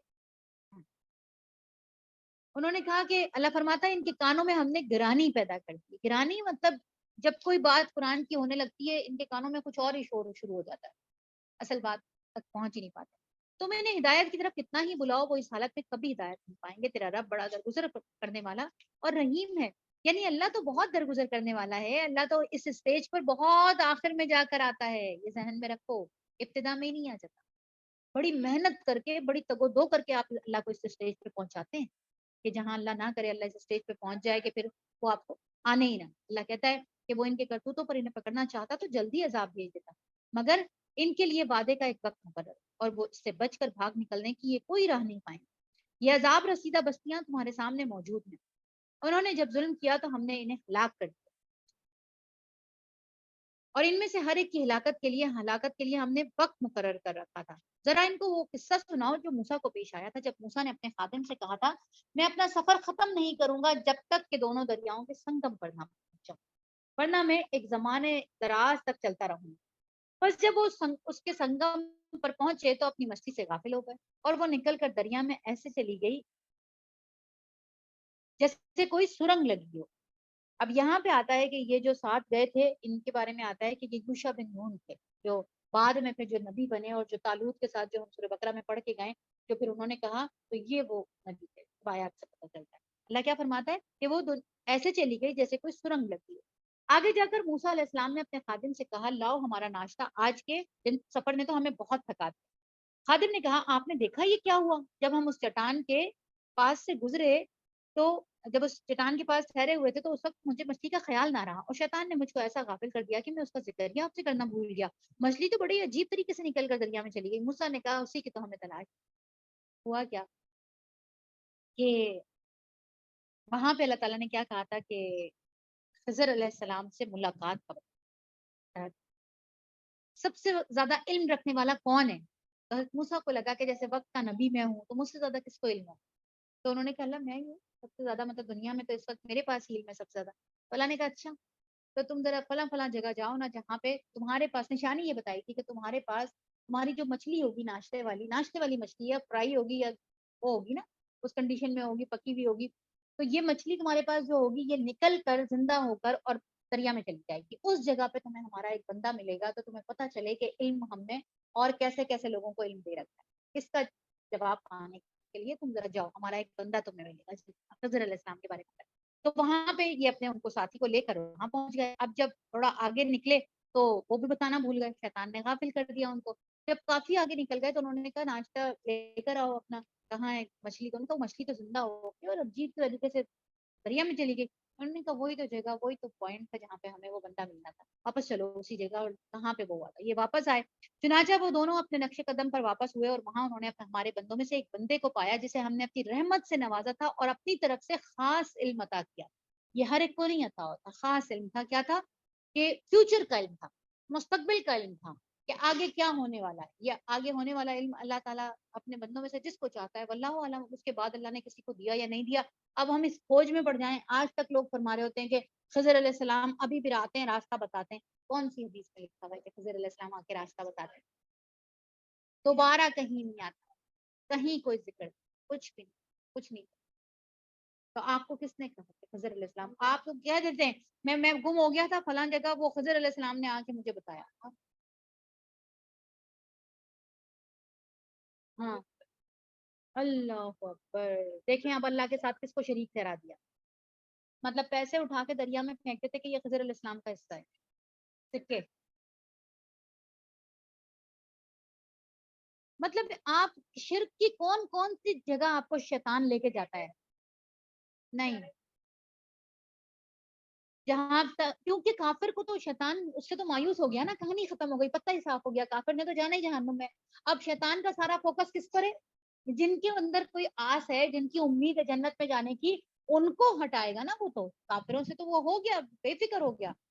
تو کیا کہا اللہ تعالیٰ نے کہ ہم نے اپنی طرف سے ایک خاص علم عطا کیا تھا. موسیٰ نے اس سے کہا کیا میں آپ کے ساتھ رہ سکتا ہوں تاکہ آپ مجھے بھی اس دانش کی تعلیم دے جو آپ کو سکھائی گئی ہے. اس نے جواب دیا آپ میرے ساتھ صبر نہیں کر سکتے، اور جس چیز کی آپ کو خبر نہ ہو آخر اس پر صبر کیا بھی کیسے جا سکتا ہے. بات کی انہوں نے بالکل درست کی کہ بھائی مجھے تو علم ہے کہ میں جو یہ کام کر رہا ہوں یہ کس وجہ سے کر رہا ہوں. جب آپ کو پتہ ہی نہیں ہوگا کہ یہ کیوں ہو رہا ہے تو آپ سے صبر کیسے ہوگا.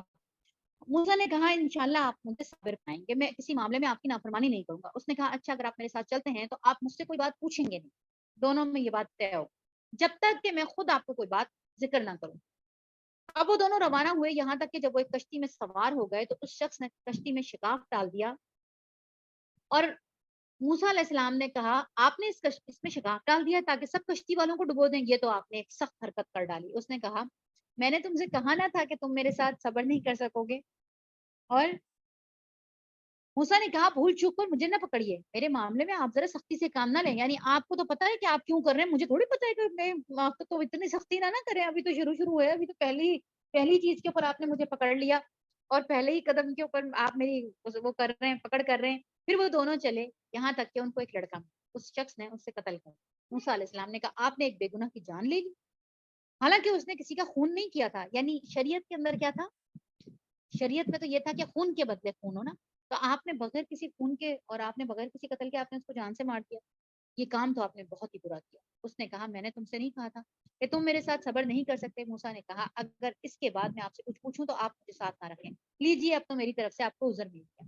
یعنی اب تو اگر تیسرے ٹائم کے اوپر تھرڈ ٹائم کا اور مجھے تھوڑا سا آپشن دے دیں، سہولت دے دیں. اب اگر پوچھتا ہوں کچھ تو پھر آپ میرے ساتھ نہ رہیں.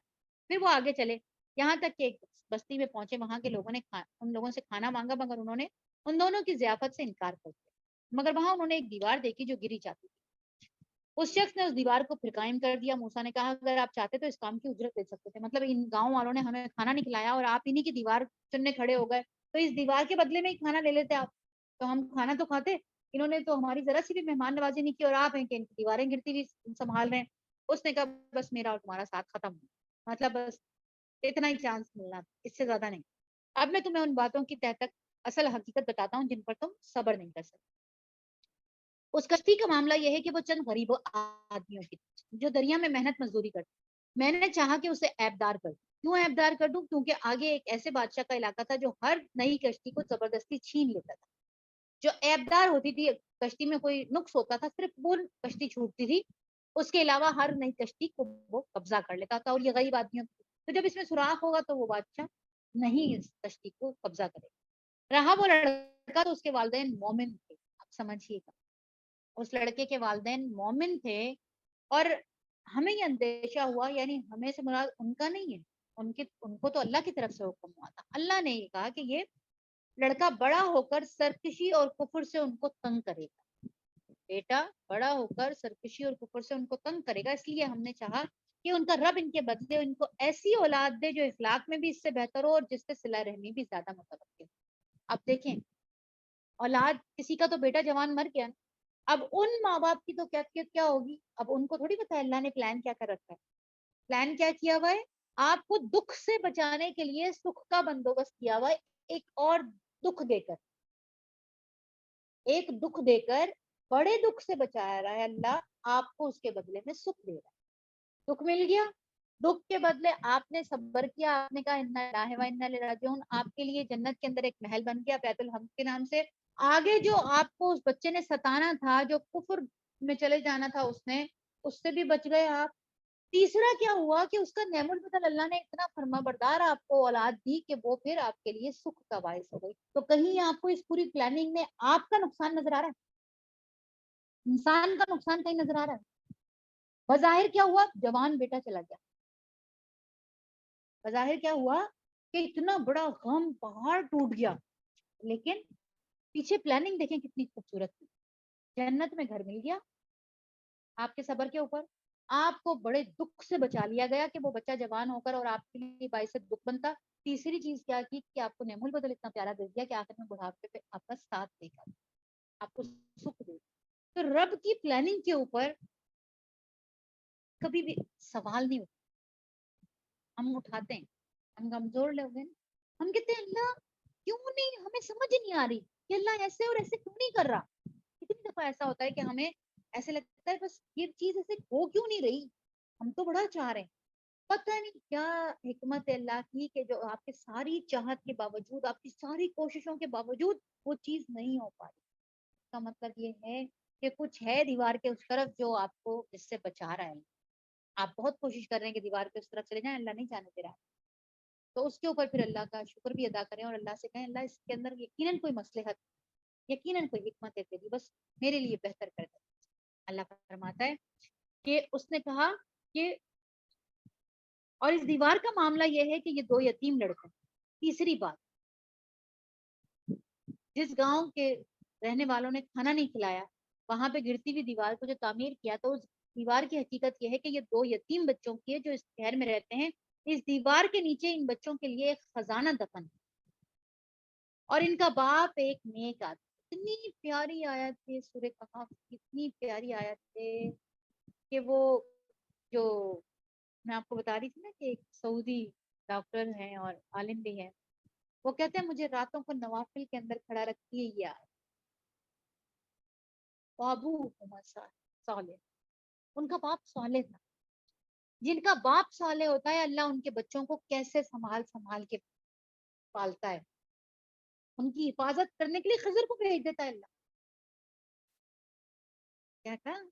اتنی پیاری آیت ہے یہ، اللہ وکانا ابوہما صالح، انڈر لائن کر لیں اس آیت، بتائیں اپنے شوہروں کو بھی بتائیں، اپنے بیٹوں کو بھی بتائیں، اپنے گھر کے مردوں کو بتائیں کہ جن کے باپ صالح ہوتے ہیں ان کی اولادوں کا اللہ بندوبست کیا کرتا ہے، ان کے لیے اللہ خضر بھیجتا ہے، ان کو اللہ نقصان نہیں پہنچاتا۔ اور کیا وجہ تھی کہ یہ جو خزانہ باپ دفن کر کے گیا تھا، یہ اگر دیوار گر جاتی، بچے تو کمزور ہے نا، کیا ہوتا؟ خزانہ لوٹ جاتا، جس کے ہاتھ جو پڑتا وہ لے جاتا۔ اللہ نے کیا چاہا؟ اس دیوار کو واپس قائم کروا، اور پھر یہ خزانہ جب بچے بڑے ہوں تو پھر بالغ ہونے کے بعد وہ اپنا خزانہ نکال لیں۔ یہ تمہارے رب کی رحمت کی بنا پر کیا گیا، میں نے کچھ بھی اپنے اختیار سے نہیں، اور میں یہ ہے حقیقت ان باتوں کی جن پر تم صبر نہیں کر سکتے۔ کتنی خوبصورت باتیں ہیں کہ اللہ تعالیٰ کیا کہتا ہے، یہ تین چیزوں سے اللہ نے ہمیں، ہمارے بھی دل پکے کیے، حضرت موسیٰ کے لیے نہیں تھا یہ، کیا کہا اللہ تعالیٰ نے کہ تمہیں بھی تو پتہ چلے کہ تمہیں بظاہر جو دکھ لگ رہا ہوتا ہے، تمہیں جو تکلیف لگ رہی ہوتی ہے، وہ تمہارے لیے تکلیف نہیں ہوتی، اس میں اللہ تعالیٰ نے تمہارے لیے راحت رکھی ہوتی ہے، تمہارے لیے اس وقت کے لیے بند کر دی۔ بڑی اللہ کی حکمت، اللہ کہتا ہے اس کے لیے میں نے بڑی پلاننگ کر کے رکھی ہے، تمہیں بظاہر دکھ لگ رہا ہے، پریشانی لگ رہی ہے، تو اللہ فرماتا ہے کہ اور اے محمد صلی اللہ علیہ وآلہ وسلم، یہ لوگ تم سے ذوالقرنین کے بارے میں پوچھتے ہیں۔ 2 سوالوں کے جواب ہو گئے، تیسرے سوال کا جواب آ رہا ہے نہ، اور اے محمد صلی اللہ علیہ وآلہ وسلم، یہ لوگ تم سے ذوالقرنین کے بارے میں پوچھتے ہیں، ان سے کہو اس کا حال میں تم کو سناتا ہوں، بس ہاں بیٹھ، ان سے کہو کہ میں اس کا حال تم کو سناتا ہوں، ہم نے اس کو زمین میں اقتدار عطا کیا تھا اور اسے ہر قسم کے اسباب اور وسائل بخشے۔ کس کو؟ ذوالقرنین۔ ذوالقرنین کون تھا؟ ان کا تیسرا سوال یہ تھا، ذوالقرنین کون تھا؟ اللہ نے کہا میں بتاتا ہوں کون تھا۔ ہم نے اس کو زمین میں اقتدار عطا کیا اور اسے ہر قسم کے اسباب اور وسائل بخشے۔ اس نے پہلے مغرب کی طرف ایک مہم کا سر و سامان کیا، حتیٰ کہ جب وہ غروب آفتاب کی حد کو پہنچ گیا تو ذوالقرنین کو سورج کو ایک کالے پانی میں ڈوبتے ہوئے اس نے، یعنی زمین کی انتہا پہ پہنچ گیا، جہاں سے زمین ختم ہو گئی تھی اب پانی شروع ہو گیا، سمندر شروع ہو گیا، اور اس نے سورج کو ایک کالے پانی میں ڈوبتے ہوئے دیکھا۔ وہاں اسے ایک قوم ملی، ہم نے کہا اے ذوالقرنین، تجھے یہ قدرت حاصل ہے کہ تو ان کو تکلیف پہنچائے اور یہ بھی کہ ان کے ساتھ نیک رویہ اختیار کرے۔ اس نے کہا ان میں سے جو ظلم کرے گا اس کو ہم سزا دیں گے، اور پھر اپنے رب کی طرف، اور پھر وہ اپنے رب کی طرف پلٹایا جائے گا اور وہ اور زیادہ سخت عذاب دے گا، اور جو ان میں سے ایمان لائے گا اور نیک عمل کرے گا اس کے لیے اچھی جزا ہے، ان کو ہم نرم احکام دیں گے۔ پھر اس نے ایک دوسری مہم کی تیاری کی، یہاں تک کہ طلوع آفتاب کی حد تک جا پہنچا، جہاں سورج ڈوب رہا تھا، یعنی مشرق میں بھی پہنچ گیا، مغرب میں بھی پہنچ گیا۔ ایک جگہ سورج ڈوب رہا تھا وہاں تک پہنچا، اور ایک جگہ جہاں سے طلوع ہو رہا تھا مغرب کی حد تک پہنچ گیا۔ وہاں اس نے دیکھا کہ سورج ایک ایسی قوم پر طلوع ہو رہا ہے جس کے لیے دھوپ سے بچنے کا کوئی سامان ہم نے نہیں کیا۔ یہ حال تھا ان کا، اور ذوالقرنین کے پاس جو کچھ تھا ہم اسے جانتے تھے۔ پھر اس نے ایک اور مہم کا سامان کیا، یہاں تک کہ جب وہ 2 پہاڑوں کے درمیان پہنچا تو اسے اپنے پاس ایک قوم ملی جو مشکل ہی سے کوئی بات سمجھتی، یعنی ان کی زبان نہیں سمجھتا۔ ان لوگوں نے کہا، یعنی اشاروں کے نایوں سے سمجھانے کی کوشش کی کہ اے ذوالقرنین، یاجوج اور ماجوج اس سرزمین میں فساد پھیلاتے ہیں، تو کیا ہم تجھے کوئی ٹیکس اس کام کے لیے دیں کہ تو ہمارے اور ان کے درمیان ایک بند تعمیر کر دے؟ یعنی وہ ہمیں ہر سال آتے ہیں، ہمارا غلہ کھا جاتے ہیں، ہمیں تکلیف دیتے ہیں، ہمیں اذیت دیتے ہیں، تو ہم چاہتے ہیں کہ ان کے اور ہمارے درمیان ایک کوئی دیوار سی بن جائے، کوئی راہ سی بن جائے، ہم اس کے لیے آپ کو ٹیکس دینے کے لیے تیار ہیں، کیونکہ انہوں نے دیکھا کہ یہ بڑے طاقتور ہیں، بادشاہ ہیں اور اتنی دنیا فتح کر چکے ہیں۔ اس نے کہا جو کچھ میرے رب نے مجھے دے رکھا ہے وہ بہت ہے، یعنی مجھے دولت اور ٹیکس نہیں چاہیے تجھ سے، مجھے کیا چاہیے؟ مجھے مین پاور چاہیے، مجھے تم لوگوں میں سے انسان چاہیے جو میری مدد کر سکیں۔ پیسہ بہت ہے میرے پاس، مجھے ٹیکس نہیں چاہیے، میں اجرت نہیں لوں گا، بس تم محنت سے میری مدد کرو، اور میرے اور تمہارے ان کے درمیان، میں تمہارے اور ان کے درمیان بند بنائے دیتا ہوں، مجھے لوہے کی چادریں لا کر دو۔ آخرکار جب دونوں پہاڑوں کے درمیان خلا کو اس نے کاٹ دیا تو لوگوں سے کہا کہ اب آگ دہکاؤ، حتیٰ کہ جب یہ آہنی دیوار بالکل آگ کی طرح سرخ ہو گئی تو اس نے کہا لاؤ اب اس میں پگھلا ہوا تانبا اڑے۔ یہ ایسا بند تھا جو یاجوج ماجوج جس پر چڑھ کر بھی نہیں آ سکتے تھے، اور اس میں نقب لگانا ان کے لیے اور بھی مشکل تھا۔ ذوالقرنین نے کہا یہ میرے رب کی رحمت ہے، مگر جب میرے رب کے وعدے کا وقت آئے گا تو وہ اس کو پیوند خاک کرے، اور میرے رب کا وعدہ برحق، اور رب کا وعدہ کیا ہے؟ یعنی اگرچہ میں نے اپنی حد تک اس کو بہت مضبوط اور مستحکم دیوار بنا دیا ہے، ان دونوں کے درمیان ایک بند تعمیر کر دیا، مگر یہ ہمیشہ کے لیے لازوال نہیں ہے، جب تک اللہ کی مرضی ہے یہ قائم رہے گا، اور جب وہ وقت آئے گا جو اللہ نے اس کی تباہی کے لیے مقرر کر رکھا ہے تو پھر اس کو پارا پارا ہونے سے کوئی چیز نہیں بچا۔ وعدے کا وقت رومانی لفظ ہے، اس سے مراد دیوار کی تباہی کا وقت بھی ہو سکتا ہے، اور وہ ساعت بھی جو اللہ نے ہر چیز کی موت اور فنا کے لیے رکھی ہے، یعنی قیامت۔ پھر اس کے بعد یہاں تک پہنچ کر ذوالقرنین کا قصہ ختم ہو۔ یہ قصہ اگرچہ کفار مکہ کے امتحانی سوالات پر سنایا گیا، مگر قصہ اصحاب کہف اور قصہ موسیٰ اور خضر کی طرح اس کو بھی قرآن نے اپنے قاعدے کے مطابق اپنے مدعے کے لیے پوری طرح استعمال کیا، اور اس میں یہ بتایا گیا ہے کہ ذوالقرنین جس کی عظمت کا حال تم نے اہل کتاب سے سنا ہے، کہ وہ محض ایک فاتح بہت بڑا آدمی تھا اور اس نے دنیا فتح کر لی تھی، تو وہ محض ایک فاتح نہیں تھا. اللہ نے کیا بتایا؟ بلکہ توحید کا قائل تھا اور آخرت کا قائل تھا اور عدل و انصاف اور فیاضی کے اصولوں پر عامل تھا، اور تم لوگوں کی طرح کم ظرف نہیں تھا کہ ذرا سی سرداری ملی اور سمجھ بیٹھے کہ ہم تو بس سب کو نیست و نابود کر دیں گے. یعنی اس کو اتنی بڑی طاقت ملنے کے باوجود اس نے ان سے نہ ٹیکس لیا، نہ ان کو کمتر سمجھا، بلکہ ان کے لیے بھی کام کرنے کے لیے آمادہ. اور پھر اللہ کیا فرماتا ہے کہ اور اس روز ہم لوگوں کو چھوڑ دیں گے سمندر کی موجوں کی طرح ایک دوسرے سے گتھم گتھا ہوں اور سور پھونکا جائے، اور ہم سب انسانوں کو ایک ساتھ جمع کریں گے، اور وہ دن ہوگا جب ہم جہنم کو کافروں کے سامنے لے کر آئیں گے، ان کافروں کے سامنے جو میری نصیحت کی طرف سے اندھے بنے ہوئے ہیں اور کچھ سمجھنے سننے کے لیے تیار نہیں. یاجوج ماجوج کا جو وہ ہے خروج ہے، وہ ایک قیامت کی بڑی نشانیوں میں سے ہے. ہر روز یہ دیوار کو چاٹتے ہیں اور اس میں سوراخ کرنے کی کوشش کرتے ہیں، لیکن پھر کہتے ہیں کہ ہم کل کریں گے. تو جب وہ کل کرنے کے لیے کرتے ہیں تو وہ دیوار اور برابر ہو جاتی ہے. جس دن یہ کہیں گے کہ ہم کل انشاءاللہ اس میں سوراخ کر دیں گے، تو اس سے اگلے دن اس میں سوراخ ہو جاتا. اور ایک دن اللہ کے رسول صلی اللہ علیہ وسلم حضرت ام سلمہ کے پاس ہی آئے تھے. وہ حدیث جو روایت ہے کہ حضرت ام خوفزدہ تھے اور پریشان تھے اور کہا کہ آج یاجوج ماجوج نے اپنی دیوار کے اندر اتنا بڑا سوراخ کر لیا.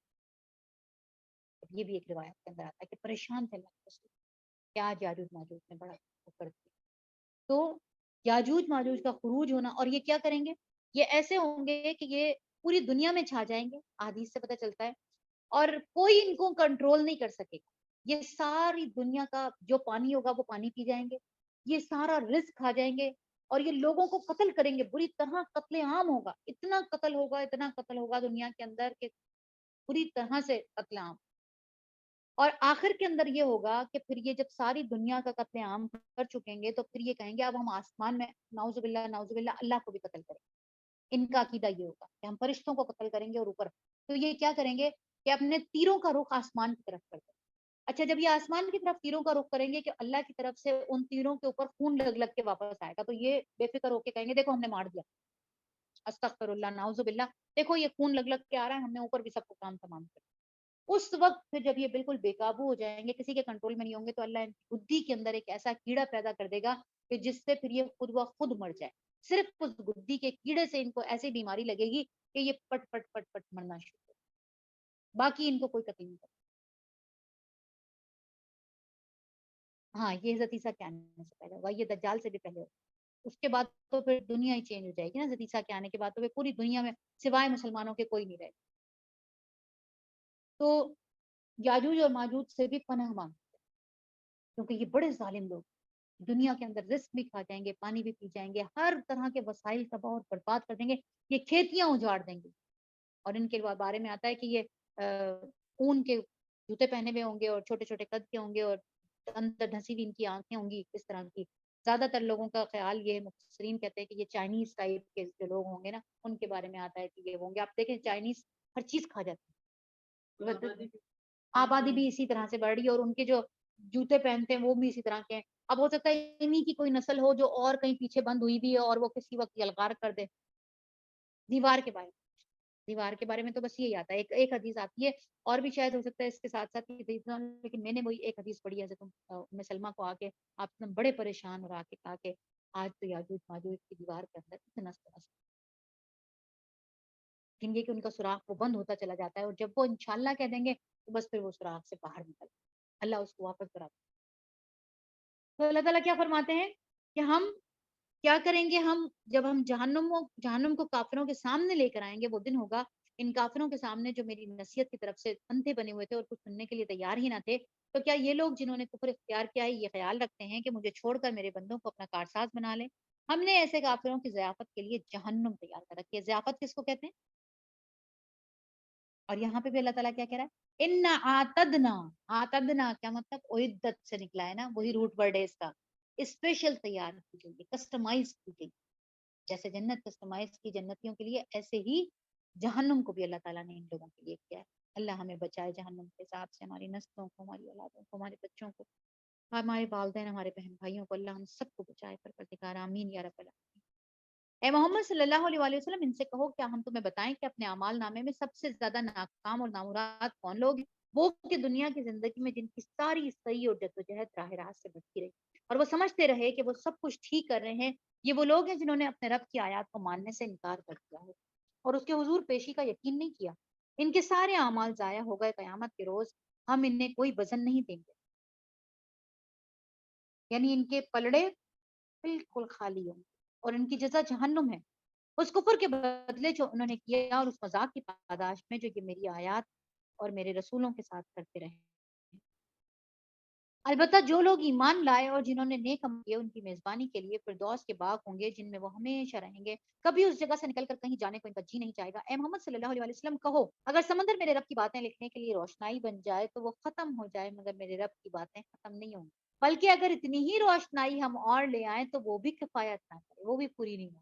سمندر اندازہ کر، یہ ہے اللہ کا تعارف، یہ اللہ بتا رہا ہے کہ یہ میری طاقت ہے، میرے پاس اتنی باتیں ہیں کہ تمہارے یہ سمندر سارے خشک ہو جائیں، اللہ کی باتیں نہیں۔ لیکن میں اگر تم کو چھوٹی چھوٹی چیزوں سے بڑی بڑی مثالیں دے کے سمجھاتا ہوں تو ان کو سمجھ لو، یہ تمہارے فائدے کی بات ہے۔ اے محمد صلی اللہ علیہ وسلم کہو، میں تو ایک انسان ہوں تم ہی جیسا، میری طرف وحی کی جاتی ہے، تمہارا خدا بس ایک ہی خدا ہے، بس جو کوئی اپنے رب کی ملاقات کا امیدوار ہو اسے چاہیے کہ نیک عمل کرے اور بندگی میں اپنے رب کے ساتھ کسی کو شریک نہ کرے۔ سورہ کہف، پتہ چلا کہ سورہ کہف دجال سے کیوں بچاتی ہے؟ کہ جب ایمان کی بات آتی ہے تو پھر انسان کیسے اپنے آپ کو، صرف اس کی پرائرٹی ایمان، اور کیسی کیسی چیزیں سامنے ہونے کے باوجود انسان کا ایمان پر رہنا کیسے اس کو فائدہ مند دیتا ہے۔ اصحاب کہف کا قصہ، اللہ کہتا ہے کہ مطلب وہ چلے گئے تھے جن کو اس وقت کے لوگ بھی نہیں جانتے تھے، خود ان کے اپنے ماں باپ کو بھی نہیں پتا تھا کہ وہ کہاں ہیں۔ آج دنیا کا ہر بندہ جانتا ہے اصحاب کہف کون ہے۔ آج لوگ مزے کی بات دیکھیں، ہم نے پرسوں یہ ڈسکس کیا تھا نا کہ ہم کل اصحاب کہف پڑھیں گے، سورہ کہف پڑھیں گے۔ جا کے میں نے موبائل کھول کے دیکھا تو اس کے اندر اصحاب کہف کے غار کے اندر ایک صاحب پہنچے ہوئے تھے اور ویڈیو سامنے موجود تھی میرے۔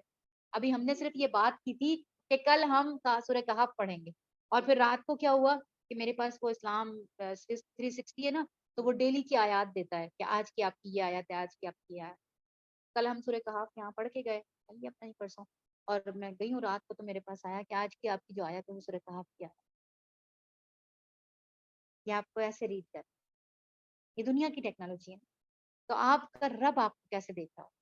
دیکھیں یہ، اب سوچیں کہ یہ آپ کو یہ دیکھ رہا ہوتا ہے کہ آپ کیا چاہ رہے ہیں، آپ کے سامنے کیا چیزیں لے کر آتا ہے۔ آپ دو چار دفعہ کوئی ایڈ دیکھنا شروع کر دیں، دو چار دفعہ کوئی ڈسکس کریں، وہی آنا شروع ہو جاتا ہے۔ یہ کیا چیز ہے؟ یہ دنیا کی بنائی ہوئی چیز ہے نا۔ تو آپ کا رب نہیں چاہتا، نہ رب کو نہیں پتا آپ کیا چاہتے ہیں، اللہ کو نہیں پتا آپ کی کیا کیا خواہشات ہیں، تو اللہ نے اس سے زیادہ کسٹمائز کر کے جنت تیار کی ہوئی آپ کی۔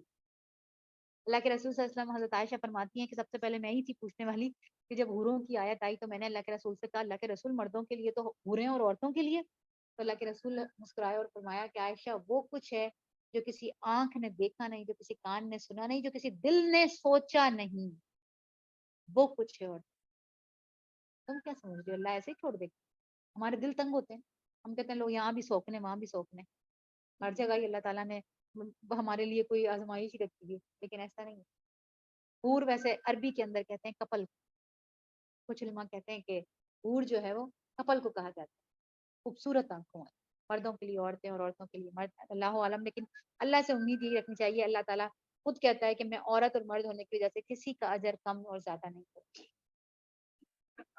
وہ تو ان کی سردار ہوگی نا، سردار، ہاں خوبصورت، ہاں سردار بھی ہوگی، اور واللہ عالم اللہ نے کیا رکھا ہے، مطلب ہمیں اس چیز کے اندر نا، مطلب ہاں مطلب ہم یہ وہ چیزیں ہیں جن کو اللہ تعالیٰ نے غیب میں رکھا ہوا، صالحین، شہداء، نہ جانے کون سے مرتبے والے لوگ اس کے لیے ہوں گے۔ مطلب وہاں پہ اللہ تعالیٰ زبردستی نہیں کرے گا کہ وہاں پہ آپ یہ کہیں کہ میاں بیوی ساتھ نہیں رہنا چاہتے لیکن پھر بھی چونکہ آپ دنیا میں ساتھ تھے تو آخرت میں بھی رہیں گے، دوسرا نہیں ہے تو پھر کیا ہوگا۔ اور اسی طرح سے اگر اللہ کے رسول صلی اللہ علیہ وسلم نے بھی کہا نا، سر تمہیں سلمان نے کہا یا رسول اللہ کوئی عورت اگر دن میں دنیا میں 2-3 شوہروں کے ساتھ رہتی ہے، بیوہ ہو گئی پھر شادی کر لی، طلاق ہو گئی پھر شادی کر لی، تو ایسی عورت کا کیا ہوگا؟ اللہ کے رسول صلی اللہ علیہ وسلم نے کہا کہ میں سلمہ اخلاق والے جنت لوٹ کے لے گئے۔ کہا کیسے؟ کہا اس لیے کہ عورت اس شوہر کے ساتھ رہنا پسند کرے گی جو سب سے اچھا اخلاق میں دنیا میں اس کے ساتھ رہتا تھا، اس کو چوز کرے گی۔ اب اگر اس شوہر کا درجہ تھوڑا کم بھی ہے، جنت ہی میں ہے لیکن تھوڑا کم درجہ ہے، تو وہ اللہ اس عورت کی وجہ سے اس کو اوپر لے جائے۔ اور اسی طرح سے اگر کوئی شوہر ہے اور وہ اوپر والے درجے کے اندر ہے اور بیوی نچلے درجے میں اور شوہر چاہتا ہے میں اپنی اسی کے ساتھ رہوں, میرا دنیا کے اندر بڑا اچھا وقت گزرا ہے, تو اللہ ان کو دیکھیں, اللہ کے ہاں اللہ چاہے نا, اللہ کا تمہیں چاہیے نا تم آ جاؤ نیچے. تو آخرت کے اندر اللہ تعالیٰ نے اتنا پیارا کوئی نظام رکھا ہے نا کہ, اور اسی طرح سے بچوں کا ہوگا نا کہ بچے اگر آپ کے انشاءاللہ تعالیٰ جنت میں جائیں, اللہ کرے کہ ہماری اولادیں ہمارے ساتھ جنت میں ہوں انشاءاللہ, تو اگر وہ نچلے درجے میں, تو اللہ تعالیٰ بھی آگے قرآن میں کہیں گے نا, ہم کیا کریں گے, ان کو ان کے ماں باپ کے ساتھ اوپر والے درجے میں پہنچا دیں. اب دیکھیں اللہ کے ہاں یہ سسٹم نہیں ہے کہ آپ کو اگر اپنے بچے چاہیے تو آپ نیچے جائیں, نہیں, اللہ کے ہاں درجات اوپر. جنت میں جو چلا گیا تو اب اس کے لیے نچلے درجے کی کوئی بات نہیں ہوگی کہ اگر تم نے اپنے کسی پیارے کے پاس جانا ہے اور ملاقات کے لیے بھی آنا ہوگا تو وہ نیچے نہیں آئیں گے بلکہ ان کو اوپر لے کے جایا جائے.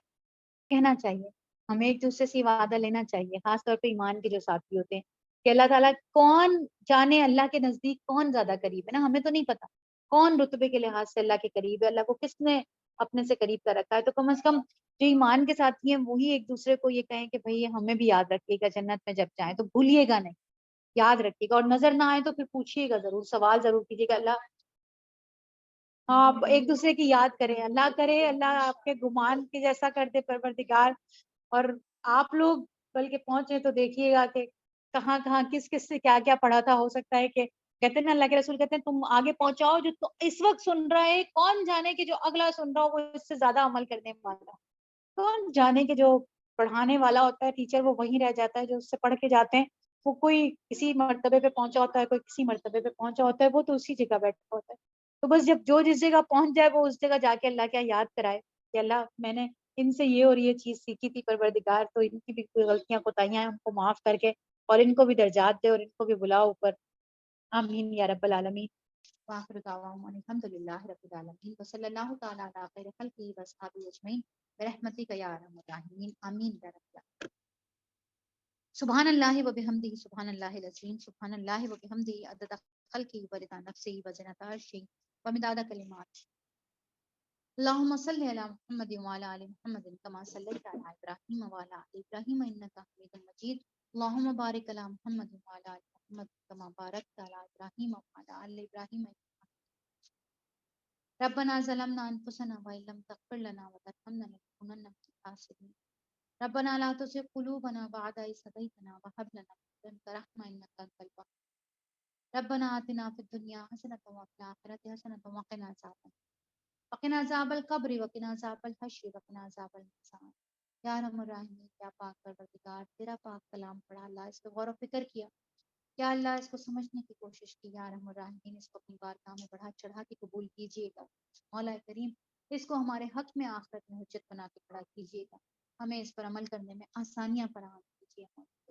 قرآن کو ہمارے دل کا نور, آنکھوں کی ٹھنڈک بنا دیجیے.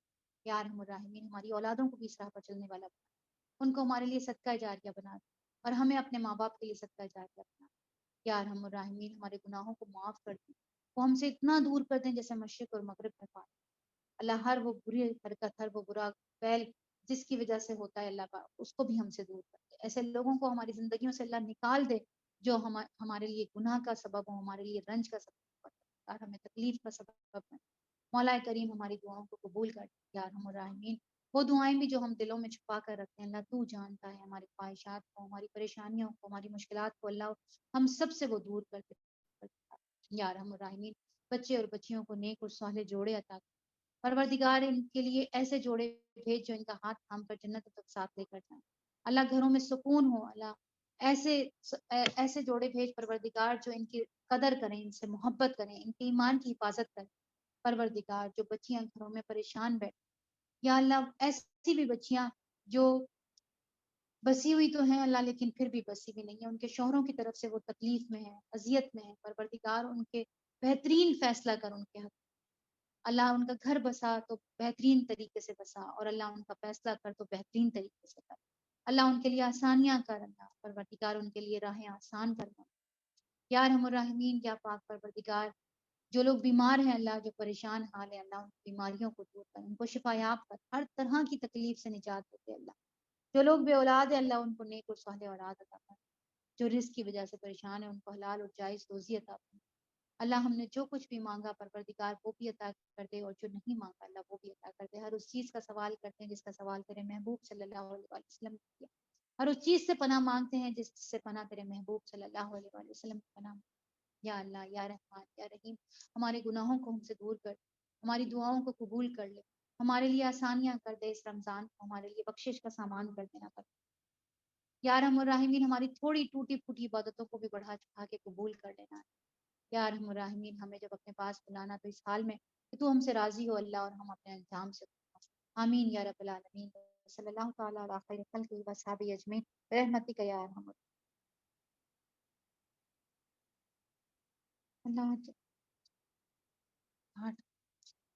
یا ارحم الراحمین۔